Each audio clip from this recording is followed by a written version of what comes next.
Hello everybody, and today we are going to talk about BODO GLIMT, a team from northern Norway.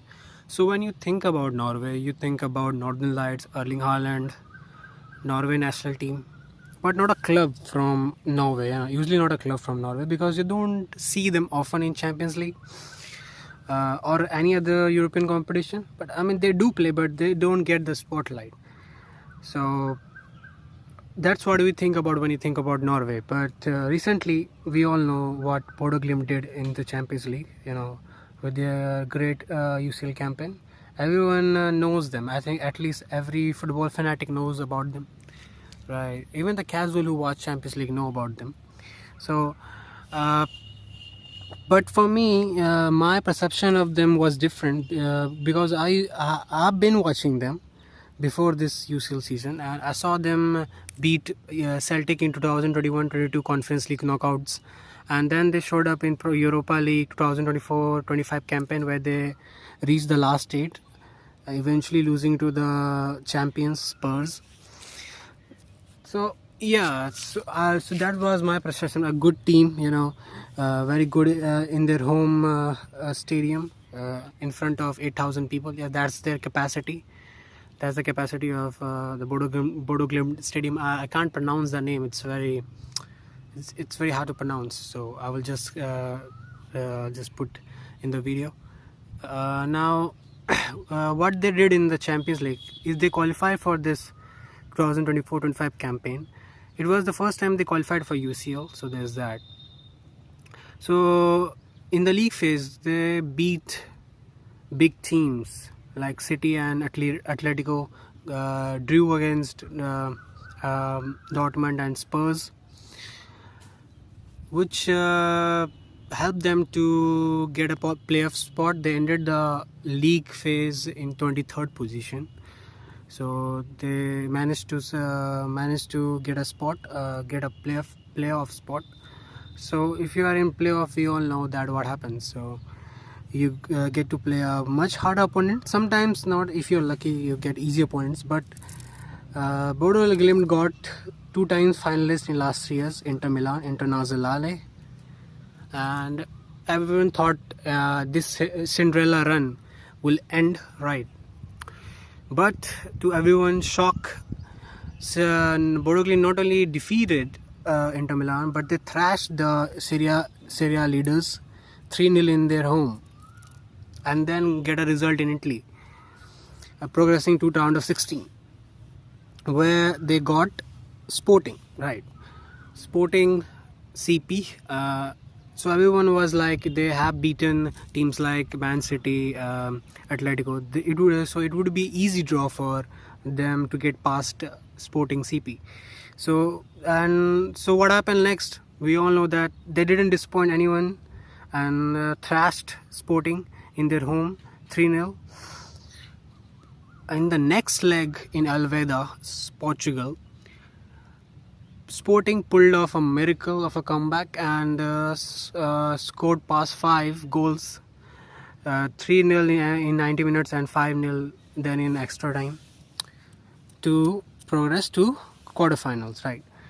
But if you think about this Cinderella run, right, that was the story of their UCL campaign. But if you think about it, we always when they defeated Inter Milan, I was thinking, my thoughts would be like,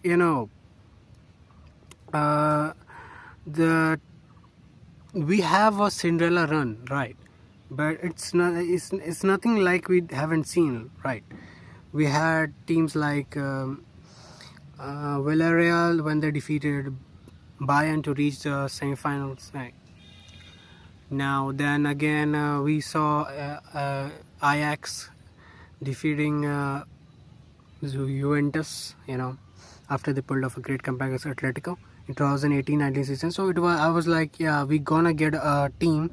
We're going to get a team that will cause problems but would not win the league, would not win the Champions League. I knew that would happen, but it's great to see teams like these still pulling such great result, right?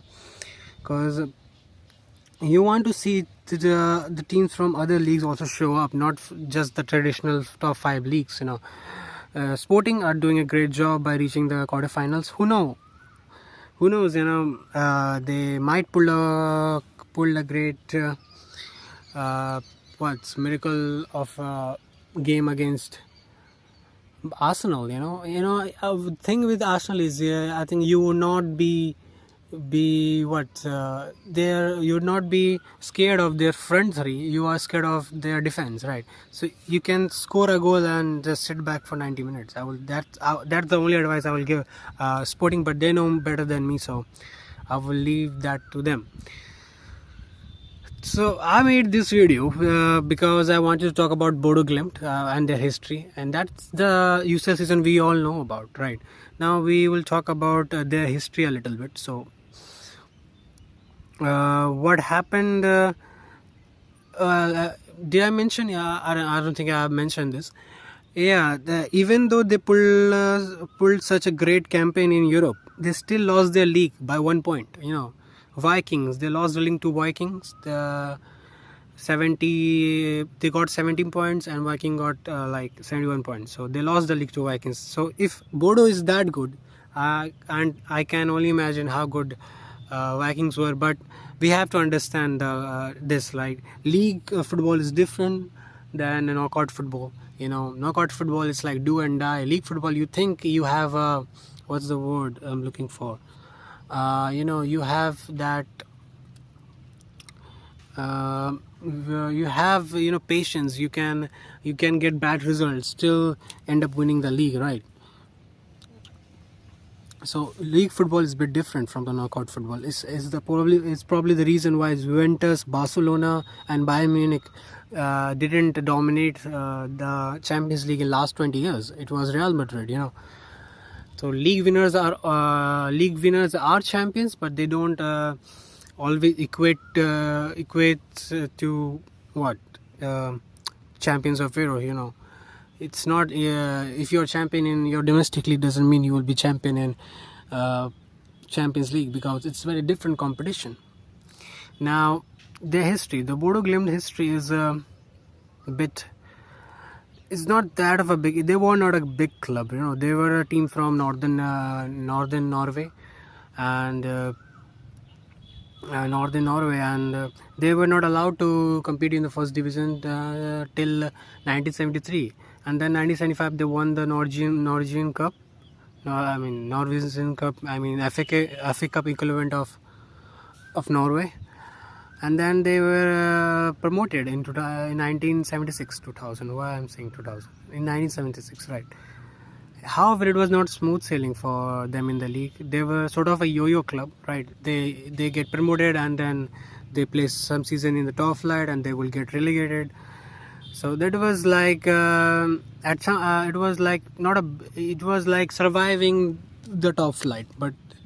That was their situation in 1900s, 90s, and at some point in their history, even their rival clubs were bigger than them, in terms of performance and financials. And what I found, their rival's name was Grande. Let me see. Yeah, Grande BODO. Sort of sound like a story of Juventus and Grande Torino. So.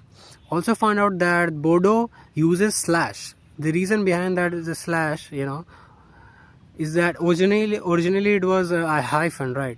But then people started confusing it as two different teams, right? In betting, as they were doing betting, they thought BODO is a different team and a GLIMT is a different thing. So that was the confusion. So they eliminated the hyphen and started using slash, right? Here's a photo of an old BODO GLIMT sword, which was used behind cigarette packets in the form of marketing.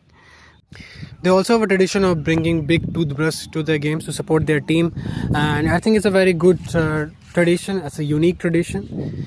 So after 2018, the club witnessed their biggest moment, winning the title in 2020 and 3 more titles in the next 5 or 4 years, and also great European presence in the Europe. So that's it from the video, and I will see you next time.